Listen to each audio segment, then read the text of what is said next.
Калі я пакажу вам сумку без лагатыпа, яна будзе проста сумкай. Але калі на ёй будуць дзве літары GG, яе кошт можа вырасці ў дзесяткі разоў. Чаму так адбываецца? Чаму людзі гатовыя плаціць $1000 за рэчы вядомых кампаній? Адказ хаваецца ў паняцці брэнд. І сёння мы не толькі разбяром, што такое брэнд, але і паглядзім на адзін з самых вядомых прыкладаў у гісторыі – Gucci. Гэта гісторыя чалавека, які пачынаў з простай працы ў гатэлі, а стварыў модную імперыю, вядомую ва ўсім свеце. Многія думаюць, што брэнд – гэта проста лагатып. Але гэта не так. Брэнд – гэта ўражанне, якое ўзнікае ў чалавека пры згадцы кампаніі або прадукту. Напрыклад, калі вы чуеце слова «Кока-кола», вы адразу уяўляеце пэўны густ. Калі чуеце «Mercedes», думаеце пра прэстыж і якасць. Калі чуеце Gucci, уяўляеце раскошу, моду і высокі статус. Іншымі словамі, брэнд – гэта рэпутацыя. Гэта эмоцыі, асацыяцыі і давер, якія ўзнікаюць у людзей. Менавіта таму дзве падобныя футболкі могуць каштаваць зусім па-рознаму. Адна – €10, другая – 500. Розніца не заўсёды ў матэрыяле, часта розніца ў брэндзе. І цяпер самы час паглядзець, як нарадзіўся адзін з самых дарагіх брэндаў свету. Гісторыя пачынаецца, канешне, у Італіі. У 1881 годзе нарадзіўся хлопчык па імені Гучча Гуччі. У маладосці ён пераехаў у Лондан і уладкаваўся працаваць у раскошны гатэль «Савой». Там ён штодзень бачыў самых багатых людзей Еўропы. Ён назіраў, якія валізкі яны выкарыстоўваюць, якія сумкі носяць, якія матэрыялы лічаць якаснымі. І паступова ў яго з'явілася ідэя. Калі багатыя людзі так шмат увагі надаюць аксесуарам, значыць, якасныя вырабы могуць стаць вялікім бізнесам. У 1921 годзе Гучча адкрыў у Фларэнцыю сваю першую краму. Спачатку ён прадаваў скураныя сумкі, валізкі і тавары для вершнікаў. Менавіта гэты момант лічыцца нараджэннем брэнда Gucci. У той час ніхто не мог уявіць, што невялікі сямейны бізнес стане проста сусветнай легендай. Прадукцыя Gucci хутка набыла папулярнасць.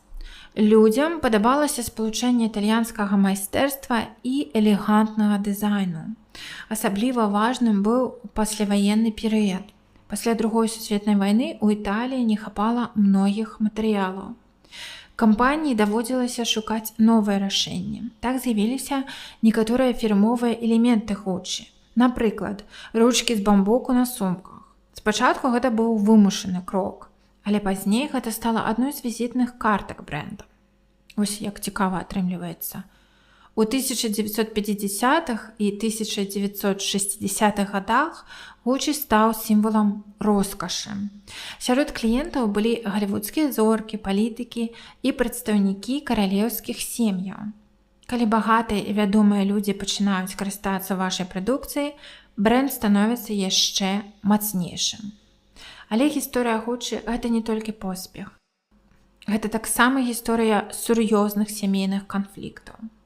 Пасля смерці Gucci кампанія перайшла яго сынам. З цягам часу паміж членамі сям'і пачалася барацьба за ўладу. Кожны хацеў кантраляваць кампанію. Унутраныя канфлікты станавіліся ўсё больш жорсткімі.